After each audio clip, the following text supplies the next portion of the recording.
Ready? College football is now B1G versus SEC. Down! Put! If you ain't listening to All Right Bet with me and Andy St.Clair, you're throwing away money. Ready? All Lions fans drinking that Kool-Aid. Super Bowl. Hey, disagree with me or don't. That's how it works. Week 11, disagree with me or don't. It's the Big 6 Picks. Andy St.Clair, how you doing, boss? Good. You know, I like that it says Lions fans drinking that Kool-Aid. It's the best team of football. What are we? Oh, yeah, buddy. Kool-Aid? What Kool-Aid is anyone drinking? Like it's this one right here, buddy. But why? They're a wagon. They're just rolling teams. Oh, we're on it, man. We're on it. it. Everybody's got a tall glass of Star Wars colored Kool-Aid going in the city, but it's going down easy this year, man. We love it. Yeah. We fucking love it, man. Well, let's get to some picks this weekend. Eventually, guys, in the show. But let me bring in our guest. This week's guest, longtime friend of the show, been on multiple times. Always a good time when this fella is on the show.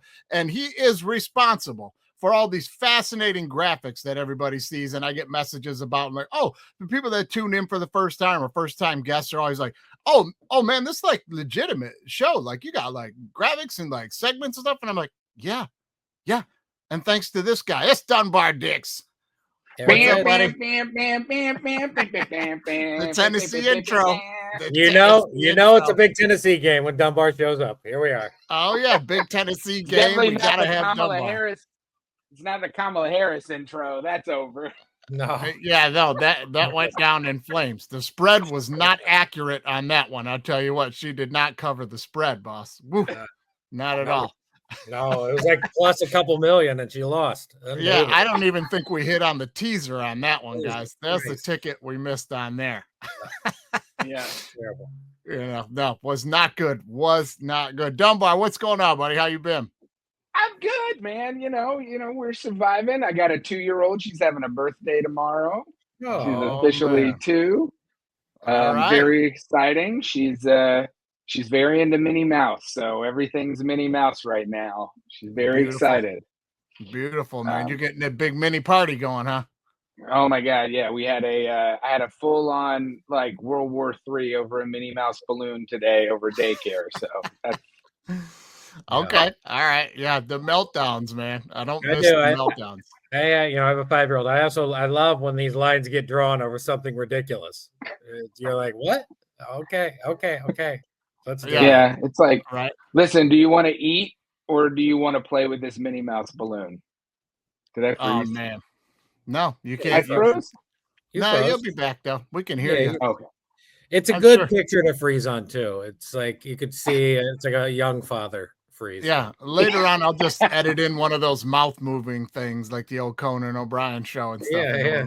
There we go. Perfect. Right. I don't know. Seems frozen. I don't know if you can refresh it. He's gone. He's gone. We lost him for the time being. Oh, that's all right. This is what we really wanted anyway. He'll bounce back. He's probably just resetting his camera because he's a technical guy. That's just what he does. Right. If he can't figure this out, then we're doomed. Yeah, if he can't figure this out, we're in trouble for those new segments on All Right Bet we got coming. I'm gonna tell you that right now. We're gonna figure those things out. Well, anyway, listen, when Dunbar gets back, here you go. You're back, brother. I'm now in standard definition. We'll see if we got a little Max Headroom action going on. Now, man, I think you look fine. You got a little Max Headroom thing going on, but it's okay. It's all right. As long by the way, by saying Max Headroom, you dated all three of us. We all three knew the reference, and you're just telling everybody our age. Yeah. Well, I mean, come on. Everybody's pretty close to obvious anyway. Now, Dunbar, Hollywood story producer and editor. I have to ask you because I'm getting tons of messages on the social media after the last episode, and we haven't had you on since then. Everybody wants to know how are they going to get themselves onto the circle? How do they do that, man? You gotta audition. I don't know why my camera's having an issue, but you gotta audition whenever they re it up again. They will. There are on Instagram, especially. I think they have casting notices. So one thing that people can do, and this is kind of a little LA secret, is there are casting notices for all of these shows, and their Instagram accounts that post the notices that work for the casting offices. So Deal or No Deal, The Price is Right, some of these other shows, if you follow them, you'll get the notices, and then you can apply and get on the shows. Unlike Survivor, which has a big demand, but I mean, The Circle definitely has a big demand, but they do a wide net casting. So you just have to be on it when the show picks back up. I don't know. They haven't announced if The Circle's coming back or not. I'm not really involved in the casting process. How can it not come back? It's a circle. It's cyclical. It's supposed to come back around another time. Well, they haven't. I'm going like a wedding ring, buddy. Right. It'll never end. It's flat. The circle is flat. It is a flat circle. Yeah. They will, they'll probably announce it, and then they'll be putting out casting notices pretty soon. So you got to follow deadline. You got to find those casting directors on Instagram and follow them. I answered that question correctly when I responded to all of them. This is way below his pay grade. He doesn't know how people get on. I don't know about that. He creates the show. He tells the story within the show. He's not picking who's on the show. That would be a conflict of interest. You know what I mean? Yeah, they basically point me in a direction and go, do that. And then I do that. And then I go to bed. Right. Exactly. You can end a lot of things with that. Like, and then I go to bed. Yeah. Right? I had some dinner and then I go to bed. Yeah, that's basically it. All right. Well, hey, we don't know what's going on with the camera, but it is what it is, man. We're just going to roll on. Most people are checking this out on the audio version anyway, so you ain't missing the beat. Oh, he's back. Look at that. I'm like Dan Campbell. I'm like Dan Campbell during that Sunday night football game. And he's like, got to get a couple takeaways, man. We got to take the football away as he's saying it. Interception. Yeah, interception. Yeah. Loved it. Yeah. Loved it. Yeah. Love it. I loved it, man. All right. So your new show you're working on right now, Wizard of Pause, man. If nobody's familiar with this, what's the deal with this thing, buddy? Well, I have a couple of shows that I'm working on. One will be History's Greatest Mysteries with Lawrence Fishburne. That'll come out. Oh, I love that. I think soon. It's going to come out soon. And that's fun because that's a big legacy show. And then Wizard of Pause, which you can find on Disney Plus and also Net Geo Wild. And that's a really great palate cleanser from all the backstabbing of shows like The Circle, where it's like, this guy Derek who makes prosthetics for disabled animals is pretty neat. He makes awesome. Like giant legs for elephants and stuff. It's wild. That's crazy. Really? Fucking elephant leg? Oh yeah. There's an episode. I worked on it, but I wasn't the lead producer on it. But I don't go out in the field anymore. But he makes these big prosthetics for these animals for a sanctuary in Thailand. It's crazy. That's crazy. And they break one, and he almost gets killed inside this thing. I don't know if we put that in the episode, but he's in there with this bull, and he's trying to make a leg for the bull, and the bull just bends it in two. Here's the thing with that show for me. That's like a great show to sit down and watch with your wife or your girlfriend or something, because you both get something out of it. You know what I mean? The animals, and she's into it, and it's a feel good thing, and they're helping the animals and all that. But then the guys are on the couch and like, we like that too. But then we're like, man, how's he building this thing? What's he doing with that leg? They're gonna hold the weight. How's he constructing that thing? Honestly, it's that, and it's a half hour, and it's adrenaline shot of like warm and fuzzies. My wife is I don't work on every episode, but my wife is the arbiter for, like, I bring her in, and if I can get her to cry, I'm like, okay, I'm good. You're doing well. You're doing well. That's awesome. Send it to my editor. It works. It worked. I got her. The animal prosthetic thermometer. She is. She bring her in the room. It's actually a really great show. I really enjoy it. And you can find it. You can watch it for free on BYU's website, all the episodes. Okay. Yeah, and then it's on Apple.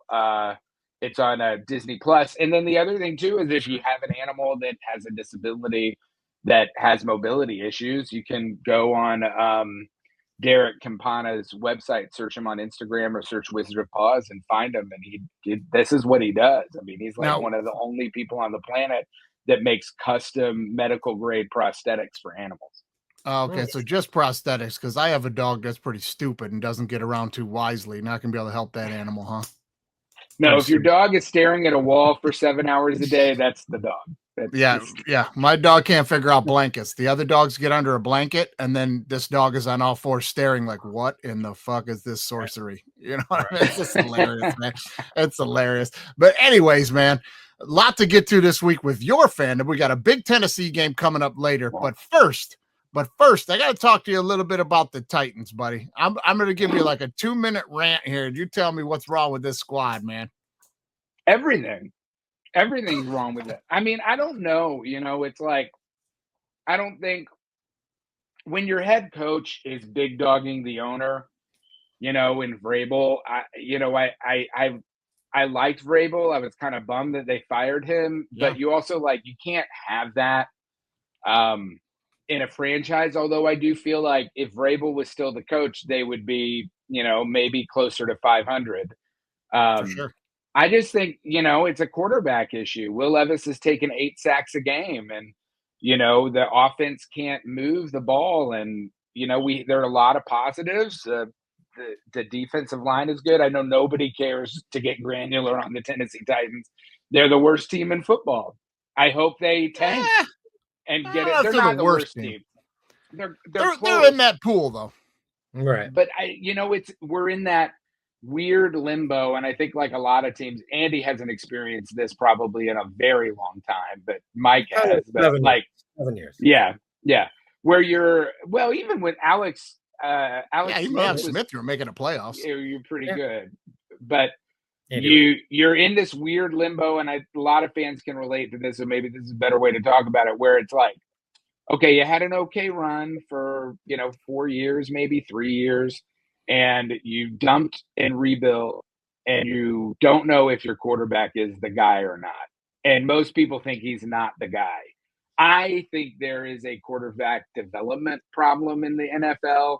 I think it goes all the way back to college football. I don't know how. It's so hard to evaluate him right now. He played better last weekend, but I don't know what that means. It's the whole plug and play thing in the NFL. And Andy and I have talked a lot about this too. It's the plug and play thing now, because that's how you have to try to get around the salary cap, keep it cheap, score on a good quarterback, spend the money elsewhere. That's how you try to win the Super Bowl. Yes. And now it's copycat league. So everyone's doing that because a couple of teams have had success with that. And it's like, it's not feasible, man. Every quarterback ain't ready to be plugged in.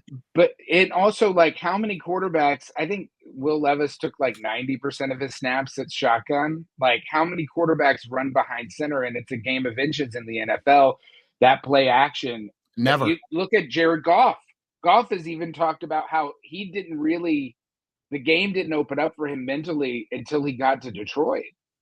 And he's talking about this season being one of the first time, I'm misquoting because I read it in passing, but talking about how he is the last couple of seasons, he's really started understanding what it means to do anticipatory passing, and the play action is huge for Detroit. Yeah. And it gets you that separation, and you have to run play action under center in the NFL. Can you run play? I mean, you can run it out of shotgun, but it doesn't. So I don't know if the quarterbacks are ready. I think it's hard to evaluate. Will Levis, if you put him in a lab, getting back to the Titans, if you wanted to make a quarterback in a lab, physically, it would be that guy. He's got a bullet arm. The ball jumps out of his hands. He's tough. He's got all the mental thing. He's got a great attitude as a quarterback, other than the mayonnaise commercial thing. But you're just you got a question mark. And are they going to ride it out to the end of this year and make a choice? Or are they going to, and this is what I think they should do, ride it out another year? That's what and hope that if he's bad, he's still really bad. You're committed to a guy like that. You're committed to him until the 5th-year option. They're going to ride it out another year. They're going to try to build around him a little more next year. And that's just what they're going to do. That's what the front office is going to do. You know what I mean? I think so. But then you have a coaching staff and a front office that's going to have been there for 3 years. And then they're going to be rebuilding on another quarterback. And are they going to get that chance, or are they going to be in a scenario like the Bears have been in, where they fire the head coach, keep the old quarterback, then draft another quarterback the next year. You're in this weird limbo stage. It's funny you bring that up because we're going to get to that. That's always not the best fix, just to grab another quarterback. We're going to talk a little Caleb Williams later in the show, but I did want to run this in. I think that's what the Titans are going to do, by the way. Their defense is too good. They paid for Snead. They've put a lot of money around that Titans team. They're going to grab Sanders, in my opinion. Shedeur, if he's available. He's available when they pick, right? And the good chance he will be, because they're going to rock like a 1 or a 2, depending on what the Giants, and the Pats do, because the Pats won't take them. The Giants, the Titans, they're going to take quarterbacks. If Sanders is going to allow a Titans move? What's that? Do you think Deion will allow that? He's already very vocal about who he's not going to let him play for. Yeah, I mean, look, unless Deion's running, the NFL don't care about what Deion says. But I heard also like the Nashville's a good city to be in. It's got a higher profile than it used to. If you can really rock out in Nashville, you could be really good nationally. I mean, Derrick Henry is proving that you can be a national figure out of that city. And there's nobody else there. And then the other part of it too is like, yes, the defense is very good. The offensive line is going to be even better. The left side is locked. Right. You have to fix the right side. But then, Tony Pollard and Tajay Spears have been good. Calvin Ridley has been good. They maybe one wide receiver away. Right. Not to mention that division is winnable, right? Like winnable. Like the Texans are just like 10-2. Like they're going to win that division because nobody else is very good in that division. But you put another decent team, and they can get right back to the playoffs in a year. Yeah, and the Titans are going to get a new stadium, but also they have a reputation for being good to their players. They could have traded Derrick Henry last year any place. They let him finish out his contract and go into free agency. They could have traded DeAndre Hopkins anywhere. He wanted to go to a contender. They sent him to a contender. So as the Lions are showing the league right now, it is very important to show that you're player friendly. That's how you're going to get players. And everybody wants to play with Detroit right now because they're player friendly. And the Titans, I'll agree with you. They're player friendly as well. And a lot of guys would probably enjoy going there. Now, Mike Tannenbaum used to be the GM there, right? Oh, at Tennessee? No, it was John Robinson. Okay. Was Tannenbaum with the Colts for a long time? I thought he was with the Titans for a stint, no?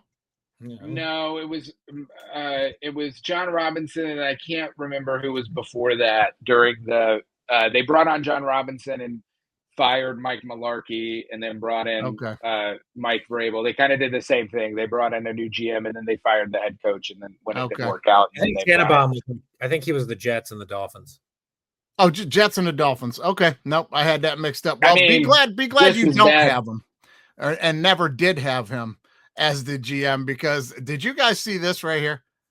Tannenbaum trade proposal for Detroit to get Myles Garrett. We should give the Browns 3 number 1s, a number 2, and Jahmyr Gibbs. What the who's answering that call? No, nobody. I mean, you could give him like 3 number 1s, but like, why are we throwing in Jahmyr Gibbs and a 2 or like just 2 number 1s? Like, what's happening there? It's horrible. Yeah. It's also, listen, how bad is the rotation right now? Like, are you generating pass rush?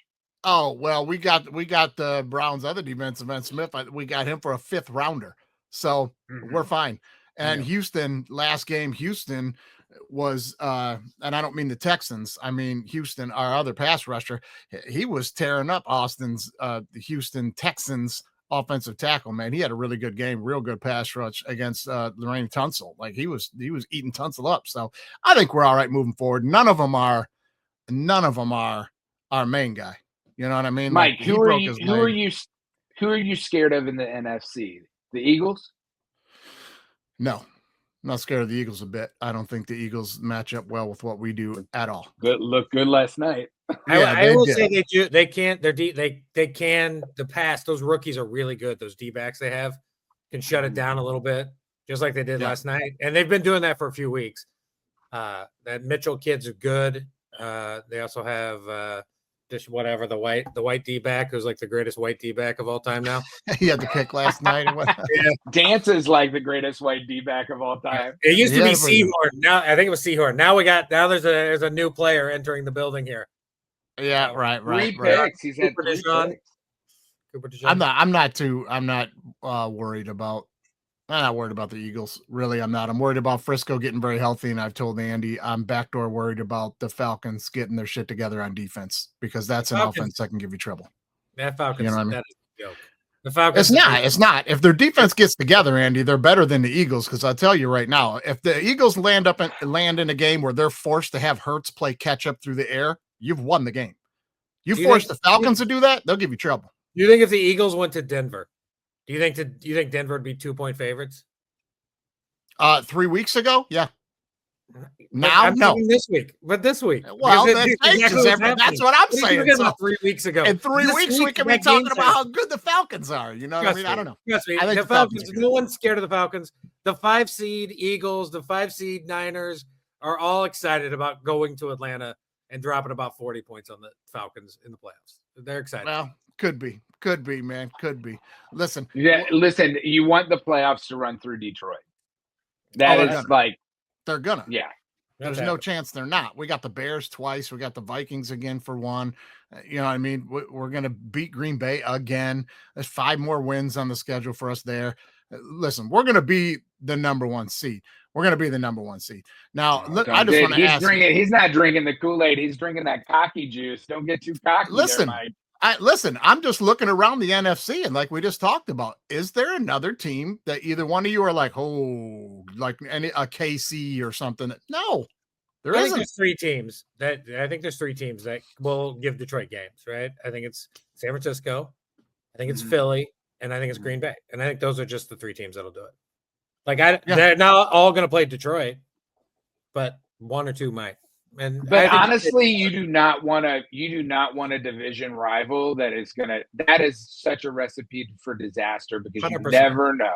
You never know where you're going to step into with the division rival, regardless of if it's in the playoffs. No, you don't want that. You don't want. Also, they did it to him last Thanksgiving.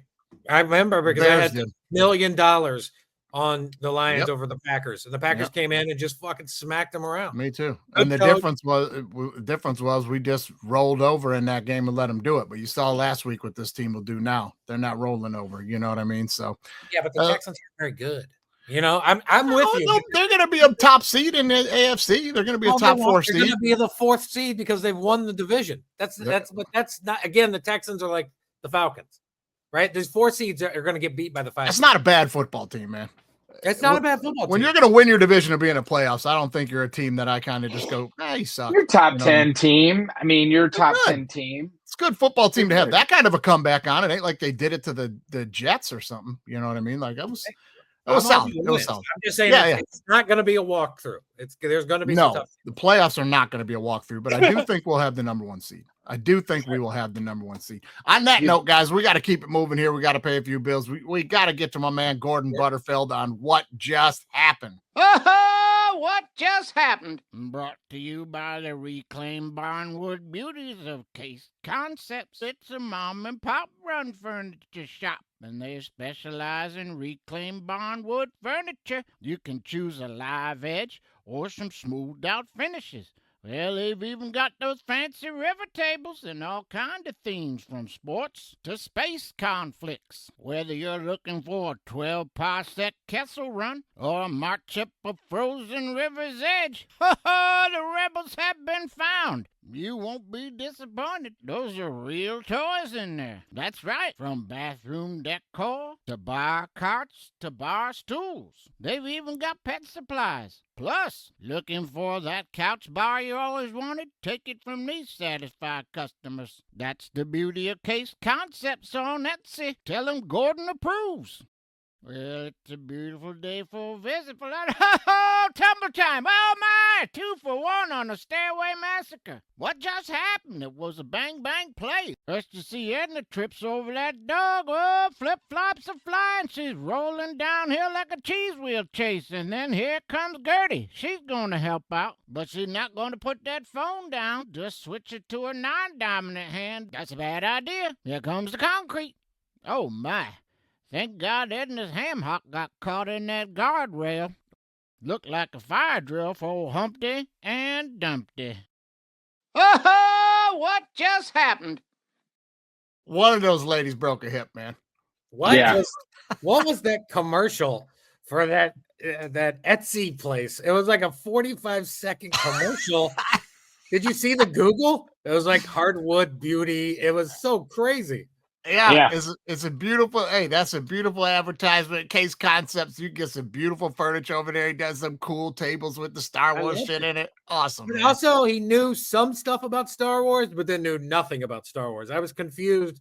But he had one thing right about Star Wars, and then he was just like, "This icy river," and I was like, "That's the planet Hoth." Yeah, old right? Man. Yeah. He knew that the rebels were hiding there at least, and he knew the Kessel Run drop. I thought was good. I didn't know he'd know that, but then he didn't know Hoth was like the most famous planet. I would say right up there. Hey, he's an old guy, man. He's an old guy. He's doing his best, man. Yeah, he's just recorded on the front of the bait shop, out in front of the bait shop. Yeah, he just sitting out there. I think he's getting money. I think he's getting some money for that Case place. That Case place is beautiful, by the way. Yeah, it is, man. Case Concepts, guys. Check it out on Etsy, no doubt. Let's get to some quick hits.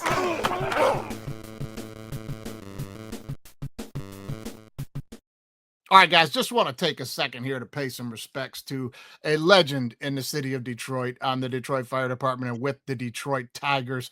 Mr. Bill Eisner passed away, 87 years old. I'll let the video tell the story here, guys. Hearts are heavy for the Detroit Fire Department. They just lost one of their family members. Bill Eisner died at age 87. He spent 60 years as a photographer, capturing the stories, including those rescues of the fire department. And he spent a lot of that time hanging out at this firehouse on the city's east side. Ross Common is one of the, we have the firefighter memorial up there. And when he started getting a little older, we'd take him and go with him. If a picture is worth 1,000 words, each photo in this room could fill books of memories about Bill Eisner, the longtime Detroit Tigers and Detroit Fire Department photojournalist. Had his work featured in publications and won numerous awards. But the real prize was the bond he shared with city firefighters. He was a big deal, but down to earth and just a nice man. Till you get pretty emotional about it. I do. I'm going to miss him. I know a lot of people are. It's hard. We spoke to Fire Lieutenant Shannon Moran at the Squad 3 firehouse in a room where Eisner had taken every photograph. This isn't an official museum, but this is a testament to his work. Correct. Tell me about the stories when you look and you see all these photos here. The fire department is a family, and sometimes you pull in people from the outside and they hit. And he was one of them. He was definitely one of them. But he's going to be around in history forever. My very first day in the firehouse, he was at my first fire. He said, "Palm, I got a picture of you." And he brought it back. Within an hour, he would go get it printed at Costco or Sam's Club, and he would bring them, and here's your first fire, kid. What did that mean to you that he was able to share that? It was awesome, because we have pictures that he took of my father that are hanging on the wall in my basement, so to be able to get a picture from Bill was pretty cool. Detroit Fire Commissioner Charles Sims says that Bill Eisner endeared himself to the fire department in a way that no one else has. He will forever be remembered by these firefighters, and they thank him for his love and dedication to the department. On Detroit's east side, I'm Brandon Hudson, Fox 2 News. Yeah, man. Big shout out to Bill. Great guy, man. This guy, fellas, he would just come by the firehouse and just listen to the radio, just sit with us. And guys will go out on runs. You take off on a fire, and he'd go out there and just shoot pictures all night. We was the photographer for the Tigers as well. I remember one Devil's night we were working, and he come in to run around with us that night. And he had just like this little portfolio of pictures and stuff. And he knew I was a big Tiger fan. I mean, he had some Tiger pictures in there, and you know what I mean? He gave me some Tiger pictures, and he's just a great dude, man. Everybody knew him. God bless you, Bill. I'm gonna miss you, buddy. Gonna miss you, man.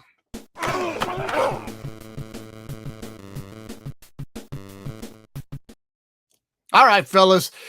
Moving on. We'll try to pick it up here, get a little more lighthearted here. The Dallas Cowboys are finally seeing the light. Cowboy fans are finally seeing the light here, guys. I mean, look, they're 3-6. Jerry Jones is the worst GM in the history of football, probably. Dak is out for the year, but that's not the light I'm talking about. I'm talking about this one. Look at that view looking into the end zone. And we all saw this last weekend as CD Lamb. He'll drop this ball because he can't even see it. I mean, look, he's like, look, I can't even see it. He couldn't even see it. The ball's. This is the first I've heard of this publicly being an issue. Were you guys aware of this beforehand? No, I heard a Kelsey pod as well. But what confuses me about this is like, then use it to your advantage. Like McCarthy's like, okay, then in the second half, put the other team facing this that choice. Yeah. Right. Like, what are we doing? Like, I don't know. It's I think it's only a big deal when the Cowboys are bad. And like sure. Lamb has bitched all year. I've seen him bitch about Prescott. I've seen him like, what are we doing, Lamb? Like when the Cowboys are bad, then yeah, he's gonna bitch about it. So I'm like, get away.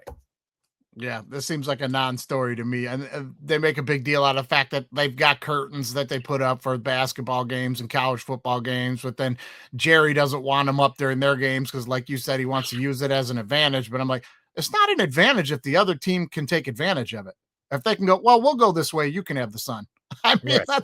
That's not an advantage. But now they're saying Jerry's not going to put the curtains up now because he won't be told what to do. It's just so weird to me because it feels like one of those stories that the media just wants to be able to talk about the Cowboys. Right. And it's not, the Cowboys are kind of to me, a joke franchise to a certain degree. They have an aging, sort of decrepit, crazy owner. They have, they continue to melt down in the playoffs every year, no matter how good. They're a regular season team that just continues to melt down. They have a couple of star players, but like they just are not able to, they're not serious. They don't have a serious front office. They're just drafting names from college football. They don't really, it doesn't really seem like they're doing, and they've gotten very lucky with that, but they also like, I don't know. I just don't take the Cowboys seriously anymore, and I don't know why the rest of America is so hell-bent on talking about them. I'm not criticizing this show. I'm just saying, like, no. I'm saying that's what we do. We're making fun of America for talking about it. You can't have an 86-year-old GM and be like, "Well, I'm sharp and I'm on top of it. Let me tell you what I'm going to do." Like, no, you're not going to do it. You did it wrong. You've done it completely wrong, and the team stinks. I couldn't be more happy about it. I don't know about you guys. They got a good team. They got a lot of right pieces. They just, they went into the season without a running back, and their offensive line got older. That was a strength of the Cowboys for many years. So, a couple good picks. Next year they'll get back to 8 and 9. Whatever. They can score. They just Micah Parsons has been hurt all year, so it's like that team. That's another thing for me, Andy, is the Micah Parsons thing. I'd trade him in a heartbeat. You can laugh at me if you want to, but I'm not one of these guys where it's like talent rules all. I'd get that guy out of my locker room in 5 minutes. I'd be like, just go to your podcast. Well, because of those comments that he made? No, because this whole thing is I'm doing my podcast. I'm a superstar. He ain't really focused on football. Then he's throwing the owner under the bus during press conferences. You just can't have that shit. It's the me show. You want him on the Lions? Fuck no. They'd laugh him out of the building, man. If the Cowboys picked up the phone and offered him to us for a 5th-round pick, Dan Campbell and them guys would be like, "Get the fuck out of here. We don't want that clown. No way. He don't fit." They would take. No, they wouldn't. No, they wouldn't, dude. No, they wouldn't. I'm telling you right now, they wouldn't. They'd be like, "Nope, you don't fit." I don't buy it. I'm telling you right now. We are not in any desperate need for a player like that to come in and fuck up the locker room. I'm telling you right now, they'd be like, "Nope." Why did they pass on Carter? They knew how good Carter was going to be, and they collectively got together and decided, no me guys. Like 9 teams, if you count the Bears, who had the pick, passed on Carter. Like a lot of teams passed on Carter. Good teams passed on Parsons too. He went like 11, 12, something like that. Yeah, pretty good if he plays. He's a good player. I mean, if he's ready by the playoffs, this is your Super Bowl window. I'd take him. There's other good players, man. There's other good players, and a guy like that can tank your Super Bowl window. I'm telling you. Interesting to see like how long. I know it's becoming a Lions podcast, but how long do we think the Super Bowl window is? I'd say they got another year or two. Oh yeah, I don't think this thing's closing up as fast as people think. This is a young team. We're going to add more pieces. We got a good coach. You got a GM. Like I said, player destination now. You guys around the league are going, hey, they treat guys well. They pay guys. They're like, this could be. We could keep this thing moving if we keep rebuilding with players and stuff. You know what I mean? I'm hoping. It seems like we're headed that way, which they have been doing.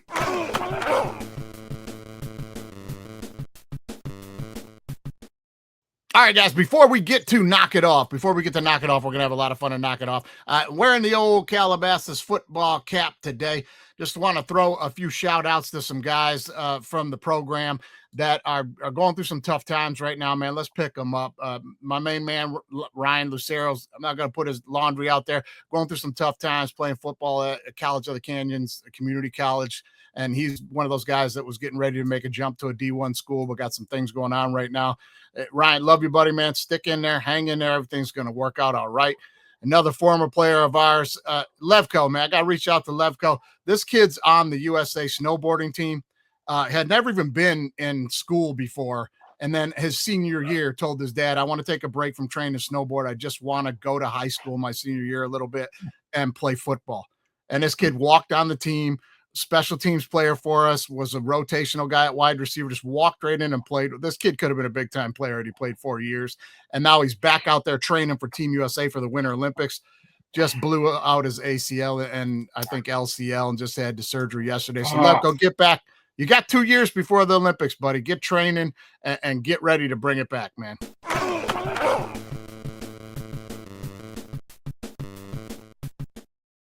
And now it is time for everyone's favorite graphic on the show. All right, everyone. Time to do me a favor and knock it off. All right, guys. Everybody loves that one, Dunbar. They love it, man. I love it. We have a new guest on, and they'll come back from that clip, and they're just laughing, man. I'm telling you, it's great, man. That's a great clip. Now, listen, last week, we all went crazily. We all went crazy for the Barkley hurdle, right? It's Cirque du Soleil, Quan. We saw it all. Everybody went nuts and acted like it was the greatest hurdle of all time. And I tell you, nay, it is not the greatest hurdle of all time.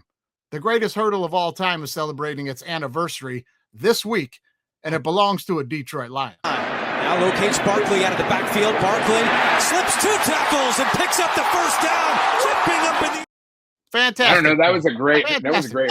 It's great. Now let's check this one out. Brought to you by Street Fighter 2 Alpha. Now this is the Lions. And he's on high octane jet. Eric Hipple at quarterback. Billy Sims, the deep back. And the toss to Sims. Coming to the near sideline. Cuts upfield. Hurdles over a couple of people. Oh my goodness, did you see that? He hit Steve Brown with what looked like a karate kick.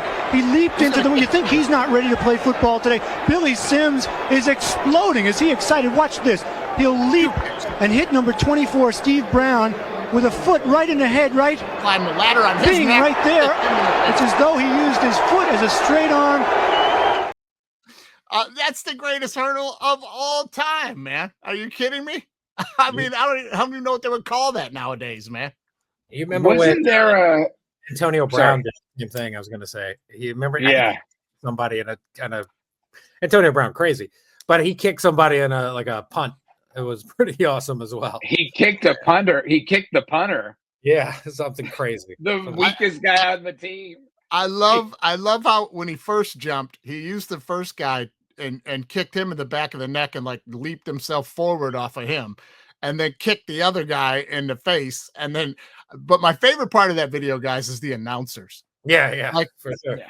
How So out good. of place does that sound when you look back at it? Like they're excited and like, wow, how inventive. Shoot, he did it, kick 2 guys. That was awesome. Like nowadays they'd be like, oh boy, that was terrible. Right. Not to take any thunder away from that play, because that is a great hurdle. But if you go and watch, I just watched the Antonio Brown hurdle. He's not even hurdling anybody. Right. He just jumps in the air and kicks them right in the chest. Yeah, that's a personal foul. I don't think we call that a hurdle. All right, everyone. Time to do me a favor and knock it off. All right, guys, Hey, let's get to that. Oh, go ahead. I have a question about that, though, and I don't want to derail the show, but is the idea that old running backs die after 30, is that done this year? Like, are we still holding that line? Because the two running backs that are the best in the league right now are Saquon and Derrick Henry. They're the best running backs in the league right now. Yeah, they are. I'll give you my honest opinion on that. There's too much copycat football in the NFL. If one team has success on rotating backs and not paying guys, then everybody does that because that's the level of success. Nobody just sits down and looks on paper and goes, hey, there's a couple of guys here that are exception to the rule. Give them some money. Give them the ball 25 times a game. They're different. Yeah. I think there's a couple things to it, honestly. I think they're two of probably the top 20 running backs of all time. I mean, I don't know what that list is, but that they're probably there. The other thing is they were on teams for the last 2 or 3 years that there wasn't a lot of use for them, right? And when they ran, they had teams would get behind, and they just didn't put as many miles on their body as some of these other guys in their late 20s are putting miles on. So when they got to these new teams with better offensive line and better schemes, it's kind of like they're 27 again, right? Now, the real question to me is like, what happens in the upcoming years, right? Like Henry is an absolute freak. Saquon, we watched last night, looked as fast as can be. Yeah. So, we'll see what happens in the next few years. But ultimately, I do think 30 is still the cutoff. But these guys are, they're LeBron freakish. I mean, LeBron is an absolutely different animal. Should be in the conversation. But, these guys will take care of their bodies more. There's not as much wear and tear of the last few years. They're going to be okay. Somebody like Gibbs, Gibbs runs hard and he runs fast and Montgomery, and those guys get in some wrecks. We'll see what they look like as they get older. But the scheme's good. The scheme's good for them. Andy, you're right about that. The mileage, it doesn't seem to be adding up the same way anymore as guys are starting to take care of their bodies better. Like you mentioned, LeBron and Brady and Henry. These guys, the better they're taking care of their bodies, the more that bar is going to move. I feel like you're probably right about that. Now, let's move on to the next topic here, which I've almost forgot because we segue back to the other one. But we wanted to talk about Caleb Williams, right? We wanted to jump into that now. Here's the thing with Caleb Williams. Okay. They drafted a punter in the 4th round. What was this guy's name? Tory Taylor or whatever, this Australian kid, right? He won the Ray Guy Award, best punter in college football, things like that. And then he gets an immediate text from Caleb Williams saying, yeah, don't worry about it. You're not going to be punting much, buddy. You guys remember that story. And then he gave the famous interview where he said, we're not going to be punting that much, buddy. Well, here's some stats for you. He has punted for 2,153 yards this season. Caleb Williams currently has 2,021 yards punting. So they punted for more yards than Caleb Williams has thrown for this year. Listen, we all talked about it before the season started.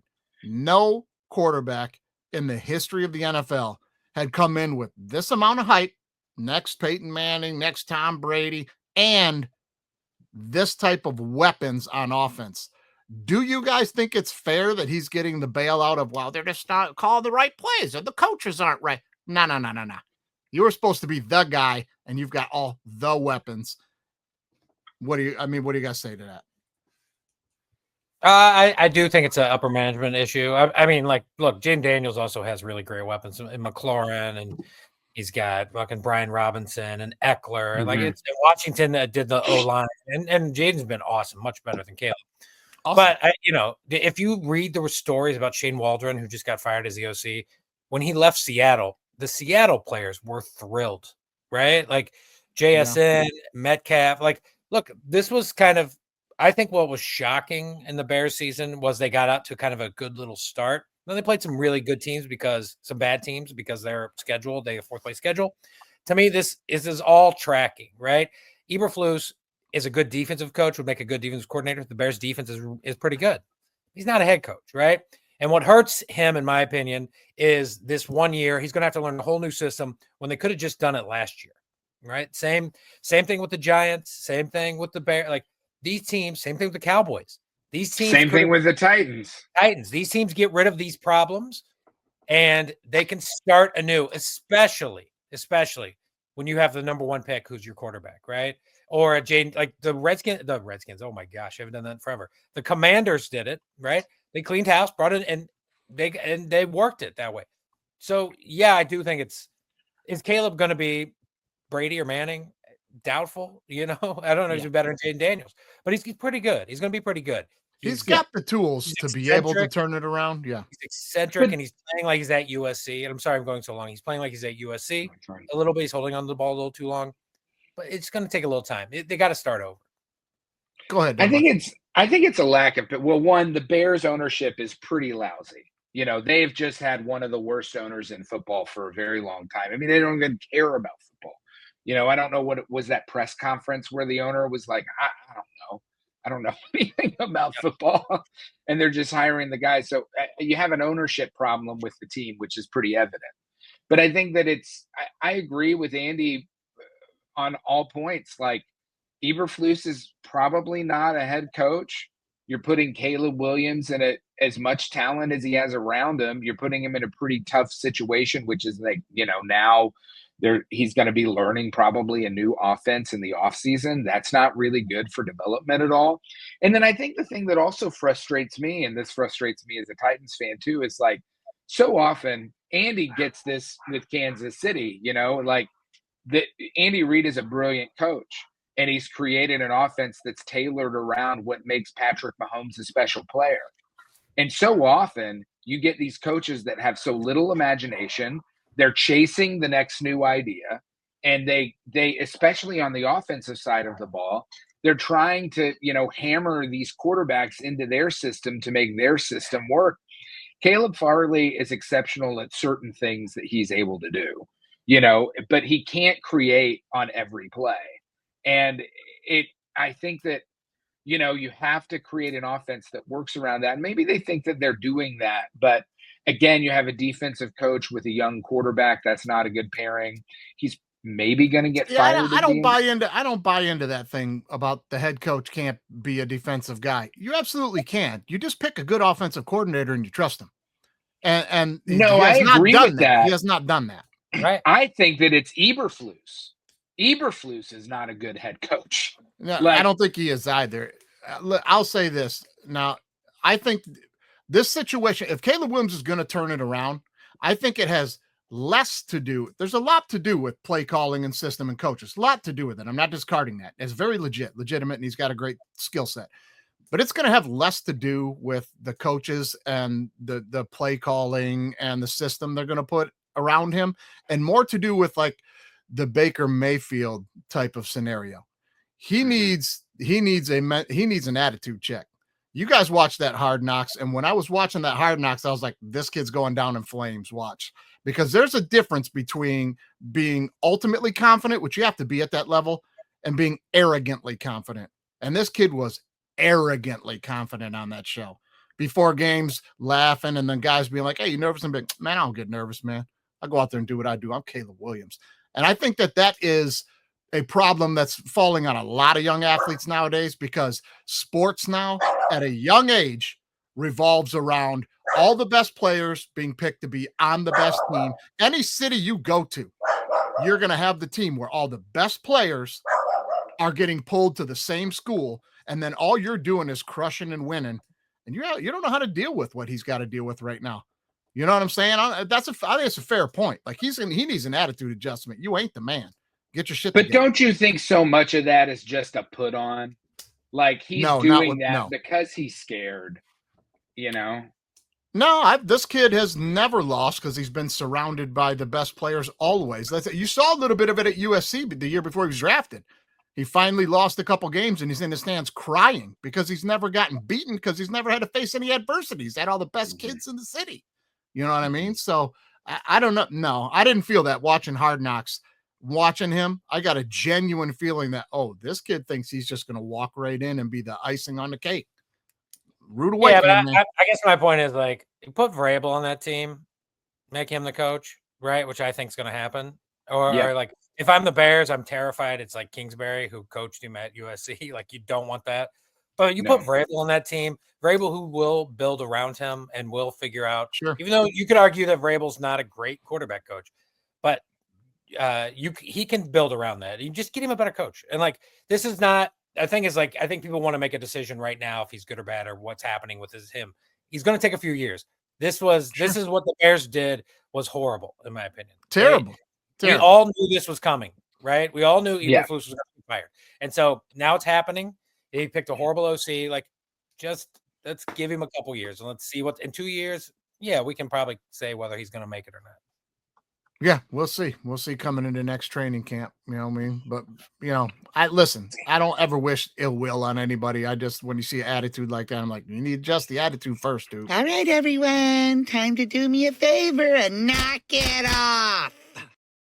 This last knock it off is going quickly at the NFL referees based on last week's game between the Bengals and the Ravens. You guys have got to get your shit together. Multiple times during the game on sacks in the backfield where they're flag happy. Burrow's getting pulled down by the face mask and there's no call. And it's like, okay, all game long this was getting let go. Then on the final play of the game to win the game, the 2-point conversion, there's 3 face masks on the same play. And there's no call. Here's a shot. Look at this. 1, 2, 3. He's got the guy on the ground by the face mask. He's got Burrow by the face mask. That guy back there's hands to the face on the tack. All of this happening in the backfield on a play to decide the game. Now you flag anywhere. That was bad, wasn't it, Andy? We were watching. That was bad. It happened last night in the Eagles Commanders game where Devontae Smith got hit too, with like upper, and they're like, if it goes inside, that is a face mask. Yeah. His neck snapped, and they're like, no face mask. I'm like, guys, that one, I agree with you. Probably should have been a flag, but like on that one, I'll give him by the rule. It was face mask. I could see that one, the referee having a legitimate argument of where he's at on the field and the way the guy spun around that quick. He could say, I thought he had the hand in the pad and let go, so I wasn't going to throw the horse collar. If you see a head snap like that, let's just throw a flag, right? Next start, like and Devontae Smith's not like looking back and forth super quick, like it's a flag. It's interesting you say that because I can't remember what game it was. It was college or pro that we were watching, and the guy grabbed him right by the shoulder plate, right? He had in the front of the pad and grabbed his jersey and pulled him. And the quarterback whipped his head down toward that hand and they got the flag. And then they went up and were looking at the replay and going, he never touched his face mask. Right. He never touched his face mask, but they didn't change that call. So it's tough, but this one was not tough, right? How many people are in the booth? How many people are in the booth for the referee? I know they have a New York office that's watching these games. But like, how many people are in the booth, like helping review these calls? Well, this is not like it's like right, exactly. Face mask is but not it's also like, why are we doing? I understand flow of the game is really important. They got to keep the game moving forward. It's already too bogged down. But why don't they have it? We can do so many things instantaneously in football. It's like, why don't we have like some we have 1 million cameras there. They could literally not even have any refs on the field and just have guys being like, nope, face mask, that. Right. Or is the other side of it is like, you showed that clip from the Detroit Lions from, 1990, whatever, or 80 something. Maybe we just couldn't see that shit before. I mean, I think that's really part of it. It's like we just couldn't see it. You have the old stories of the Raiders putting casts on their arm when their arms weren't broken, and he had the thumb out, and he would like jab it into the guy's rib on the defensive line. That's all getting crazy. But I'm with Andy. If you see that, just here's what I've always said about officials, mate. Just get together and talk about it and get the right call. Don't have this ego and don't have this, well, let's not look bad here, guys. Let's just say Jim was right. Just don't do that. You see the head whip like that? Throw the flag, immediately huddle up quickly and go, hey, I thought he got it. Did you guys think? And then everybody's going to go, yep. Or you're going to have a guy go, hey, I saw it from the front, man. He got him by the jersey. He did. And then you're going, okay, pick it up. Let's go. Move on. See, I think they've thrown their hands up. I think they're like, Twitter's going to come after us anyway. Fuck it. Well, throw the fucking flag on that one, man. 3 face masks on the same damn play. Come on. In the backfield, come on.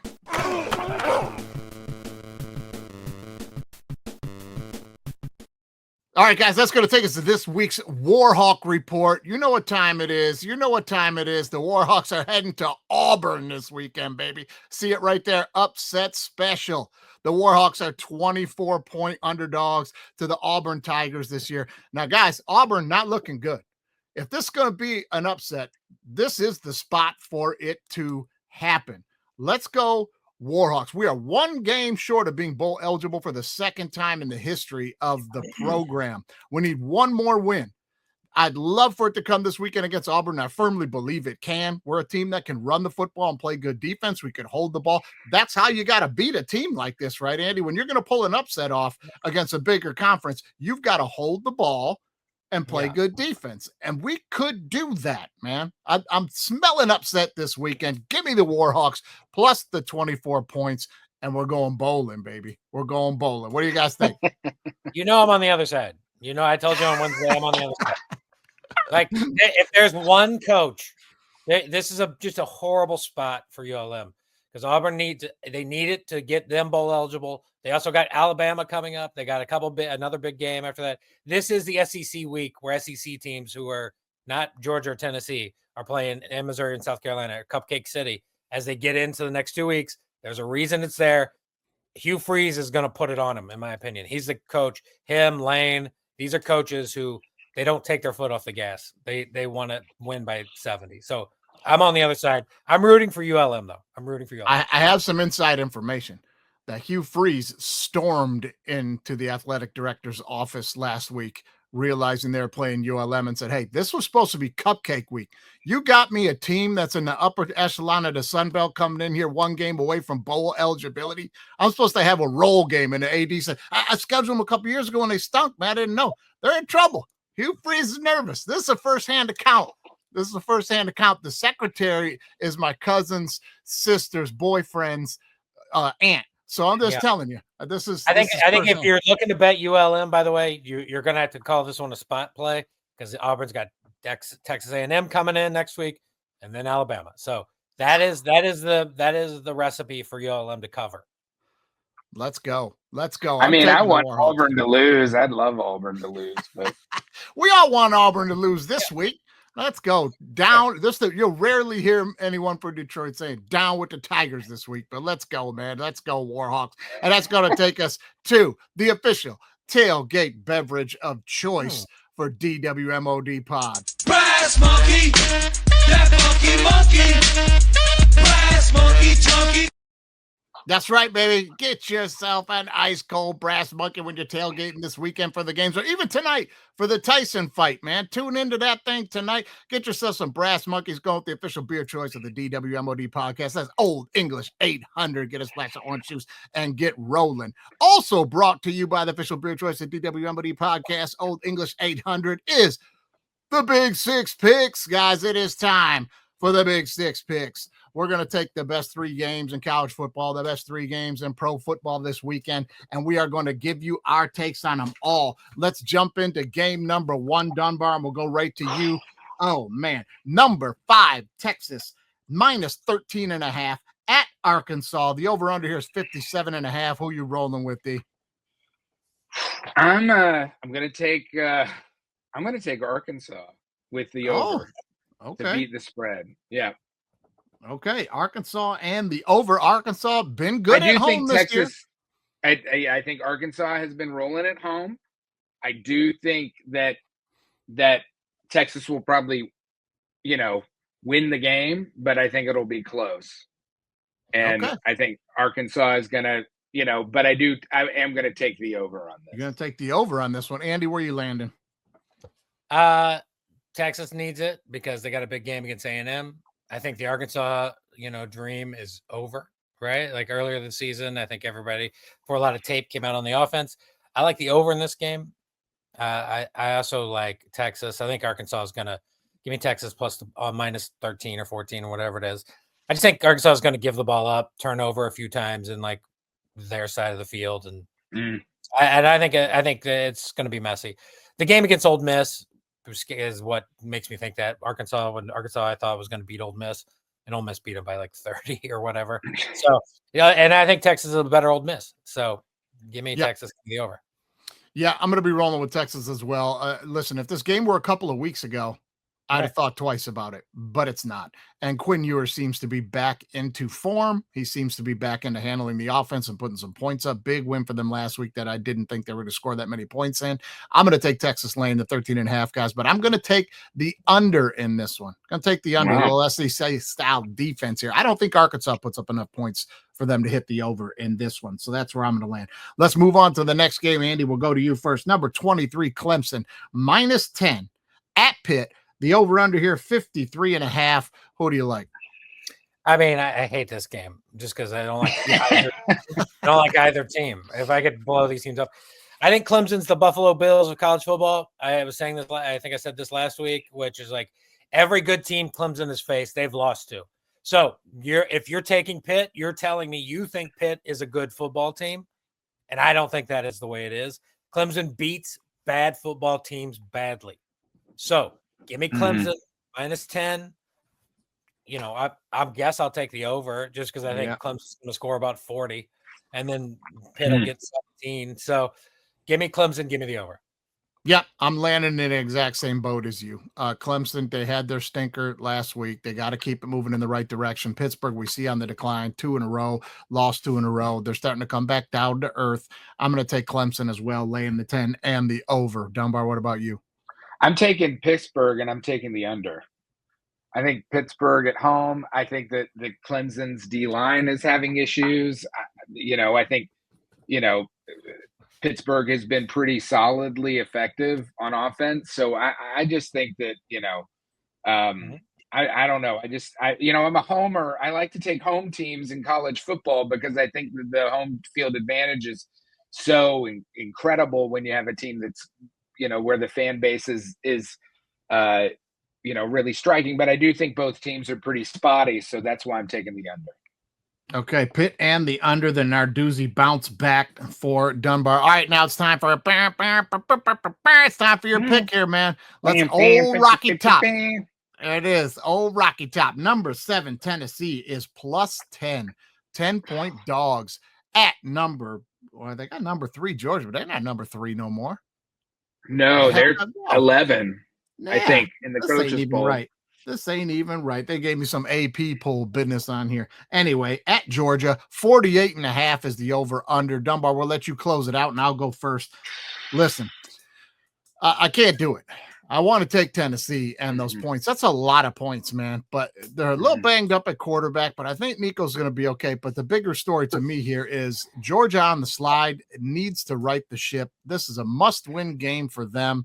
I don't think it's enough points, man. And Tennessee has been burning me on my bets. So I'm going to tell you right now, guys, I'm taking Georgia, laying the 10, but I'm going to play this thing for the under. I think both teams are going to struggle offensively. Andy, what do you think? Nico's in that concussion issue, whatever that is. I think he'll play, but I've fraud alert all year. I'm Tennessee, fraud alert. There's 2 teams I think are frauds, Tennessee, BYU. And I'll do all I can every week to bet against them. I continue the trend. I think this game is important for also obviously the playoffs, but for the madness that I think is coming in the bracket, right? Elimination game for Georgia. Got to win. Georgia wins. They take Tennessee's spot. Tennessee goes out. That's just kind of what the way this game's going to go because Tennessee's sitting at 11, Georgia at 13. Tennessee wins. They can eliminate Georgia. We all kind of want that, right? I do kind of want Tennessee to win to eliminate Georgia. I don't think this Georgia team's that good, but a couple bets I like is I like Georgia at home. I'm going to take the 9, the 10, the 11, probably up to 2 touchdowns, to be honest. First half under, give it to me, and full game under, give it to me. All right, man. You're going to get Georgia and the under. Dunbar, where you at? Well, look, I hate this spread because I feel like it's a trap. Like Tennessee plus 10 at Georgia is scary to me, just karmically. But I'm definitely taking the over, but I'm going to take Tennessee to beat the spread. And I'm going to just say this. Tennessee's defense, I think, is a little underrated. And, they have a great pass rush, and they got 4 awesome seniors, or I guess Pierce is a junior who's going to declare. But I think it's going to be a defensive game. I think Nico comes back. From what I'm reading, the concussion is really not serious. And he seems to be fine. I think they're kind of slow playing it in the press. I think the issue with Tennessee's offense ultimately, Samson's a beast, but I think the issue with Tennessee's offense ultimately is that, White is not the speed demon on the outside for Heupel. So they do not have the Jalen Hyatt, guy on the outside that really goes over the top of the defense. So they don't have anybody that can really open it up. And Nico's his first year playing in SEC football. So it does worry me. It is a tough game. I agree with you, both of you guys. Like, if I wasn't a Tennessee fan, I would stay away from Tennessee because they're Jekyll and Hyde. But, Kirby Smart, I always find him to be either an incredible, like one of the best coaches in football, or a head case. Like, he'll go into a game against a certain team and just have a short circuit in the play calling, and it doesn't go well. I'm banking on that. I think Heupel is focused. I think the hype around the team, as much as they may get bounced out of the playoffs, is great. But I'm cautiously optimistic that Tennessee is going to show up in this game and really shock some people, because every season they have that game. And maybe it was Alabama, but I don't think Alabama is particularly awesome this year. So, no, Kirby can get stuck in bully ball mode, and it's like you can't see the scoreboard, and then he'll look up and go, "Oh shit, we're behind." No, yeah, man. Why are you still playing bully ball? But anyway, man. So I'm hearing you right. You're going to roll with Tennessee in a defensive game that hits the over. All right. Yeah. All right, man. No, it's the under. It's you're going to take the under. Okay. I thought you said over. I was like, all right, those aren't lining up, but hey, you got your reasons in your own crystal ball. Okay. Under. All right, let's go. Let's jump to the NFL here, guys. We got the Bengals plus 1.5 at the Chargers. 47.5 is the over under. Dunbar, keep it rolling. Do I really want to bet on this? I'm taking the Chargers. I'm taking the under.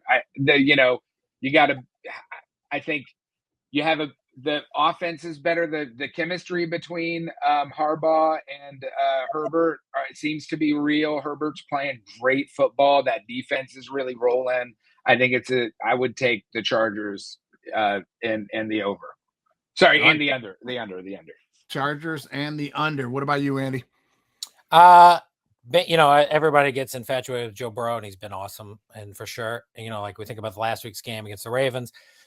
I just think the Bengals they've lost to all the good football teams. They lost to the Chiefs, lost to Washington, they lost to the Ravens twice. And they've beaten the bad teams.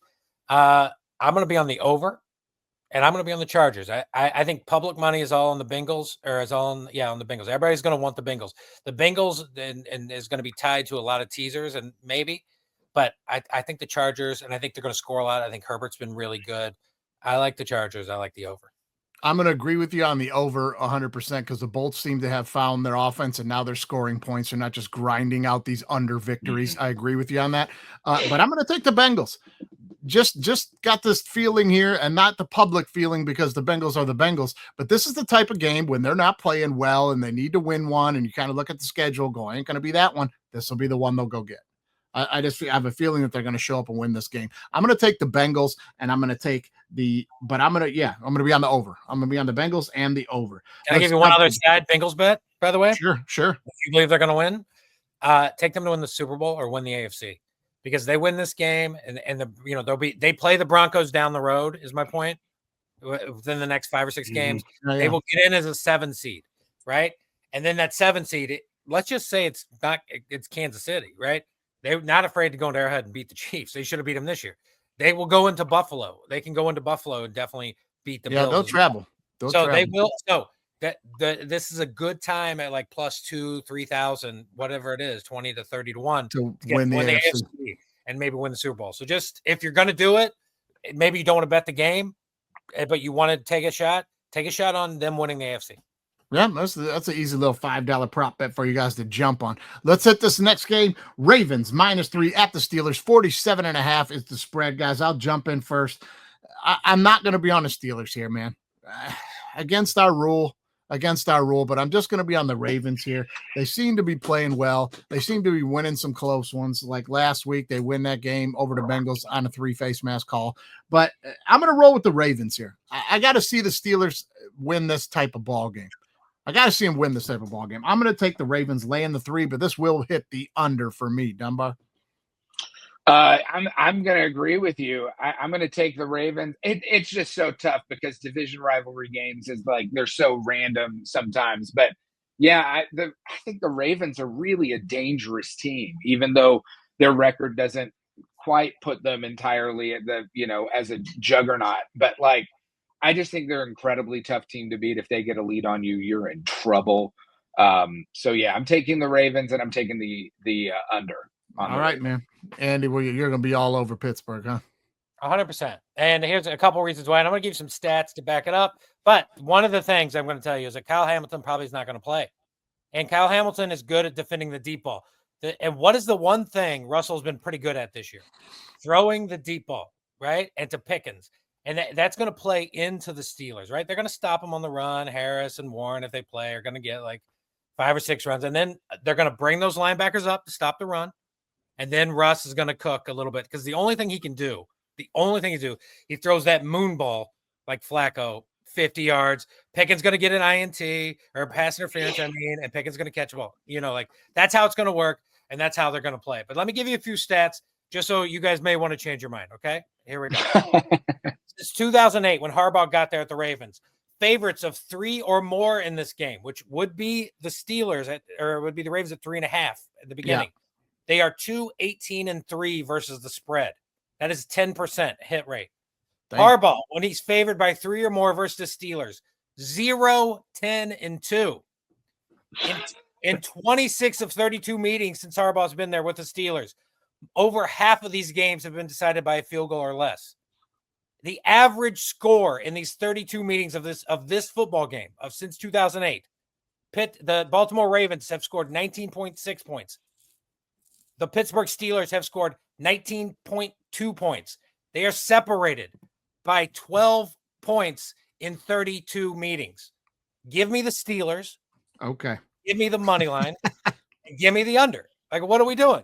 We have 32 games of them. This exact. We would bet this game if it was Duck Hodges, or Mason Rudolph. You would bet the Steelers. The idea that you're just taking the Ravens now is crazy. Why? I'm gonna put it in the category with my Ole Miss money line pick last week. Why? Ole Miss had never won a big game in 45 tries. It's all gonna happen in the same week, man. The stars have aligned. I'm gonna roll with the Ravens and probably be wrong. I'm still going with the Ravens. By the way, you rolled with Georgia. You rolled with Georgia last week. For the competition, I did. And I said Ole Miss. So I'm telling you again, do not go away. Follow the rules. Follow the rules, you guys. All right, let's clean this thing up with this final game here, fellas, and get the heck out of here, man. Let people get back to their lives here. All right, we got Kansas City Chiefs +2 at the Bills. The over-under here, 45.5. Andy, your Chiefs, what do you say? Well, you know what to do. Right? I mean, here you go. I'm going to read some more for you guys. Mahomes, 11-3, straight up as an underdog. 12-1-1 versus the spread. All right, as an underdog. He's got the best straight up mark as a dog in the Super Bowl era with a quarterback with 10 or more starts. Now, I will say that one loss came in 2022 at home versus Josh Allen, where they lost by 4, and they were a 2.5-point dog in that game. In his career, when he's a favorite of 3 or more, by the way, Mahomes is 26-8-1. So my only point is to say, in these small spread games, Mahomes finds a way. He finds a way. Yeah. So I'm going to go. This bet, the Steelers bet, they may not win, but they will win more overtime than they lose. So I'm going to go with the Chiefs. You know my over-under on the Chiefs. Always take the under. Also, by the way, the Bills are a little banged up. No Keon Coleman. Kincaid's out. We're not sure about what Amari Cooper's going to play. So, look, the Bills beat bad teams badly. They lose the good teams. I think we're going to see it again. Go Chiefs. All right. Chiefs. KC and the under. KC and the under for Andy. All right. What do you say, Dunbar? Well, I'm going to agree with Dr. Analytics over here, Billy Bean, and say, yes, if it's a close game, just in my football instinct vernacular, you go with Patrick Mahomes. He just knows how to win close games. And I do think it's going to be a close game. I'm going to take where I struggle is the over-under on this, right? Because it's like, is this going to be is the Chiefs defense going to keep them in this game and is going to come down to the fourth quarter? Or what is the narrative of this game? Because it's the Bills at home. I think I'm going to take the over, though. I think it's going to be, they tend to light it up, these two quarterbacks. And I think it's going to be the over. I think the Chiefs beat the spread. They win it in a close one, but they win it by more than a field goal. Okay. All right, guys. I'm gonna read you a few stats of my own right here before I give you my pick. Okay. All right. In the Big Six picks this year, first place right here, DWMOD Prop Mikey in first place at 31-23, but -9 on over-unders. -9. Okay. Just leapfrogged the guest into second place now. Andy St.Clair on the rise after a slow start is pulled up to 28-26 and -2 on the over-unders. Looking good, showing out there. The guest pickers right now, Dunbar, are in third place, just one game behind Andy at 27-27, but plus 13 on the year. The guest pickers are. So, guys, what I'm telling you now is listen to the Big Six picks. And if you want to make some money, just bet whatever the guest says for the over-under. They're plus 13 on the season. That's insane. Insane. I don't know if I'm contributing to that, though. Listen, buddy, you were part of it earlier in the season. I'm going to give you my pick right here, guys. I'm rolling with the Bills. I said this is the year. Kansas City does look beatable this year. They haven't been beat yet, and they're the Super Bowl favorites for the AFC. No doubt about it. Not counting them out. You can't count them out. But I think this is the year. I think this is the year, and I think it's the year for the Bills to get over. And listen, I'm not going to beat it up. I think they're going to be ready to try to take this damn game finally from Patrick Mahomes and the Chiefs. Give me the Bills, and I'm going to be on the under with you, Andy, for sure. But that's where I'm landing on this one. And, guys, just so you know, I'm not changing my picks when people are giving their picks. Mine are typed right in there. Typed in before the show. I'm not adjusting. I'm true to my word. What I'm picking is what I'm picking. Listen, this is the most unbeatable the Chiefs have looked in years. They're undefeated. Well, yeah, listen, a blocked field goal against Denver last week is – come on. I will say this about that game. I do think the Bills are going to try to run it. They have nobody to catch the football. Dawson Knox, I mean, the one thing the Chiefs are bad at is tight ends. So on your fantasy team, pick up a little Dawson Knox. They shut down the run. Just go look at the stats. Yeah, they do. Number one running backs have no shot against the Chiefs. Tight ends. That is how the Chiefs are beaten. So Dawson Knox now becomes important. We'll just see how good he is. But I will say the other thing is, if you're going to bet the Chiefs, 2.5's out there, you should grab it. Do not think it touches 3. If anything, it goes down. So buy yourself a point, guys. Listen, we talk about this on All Right Bet.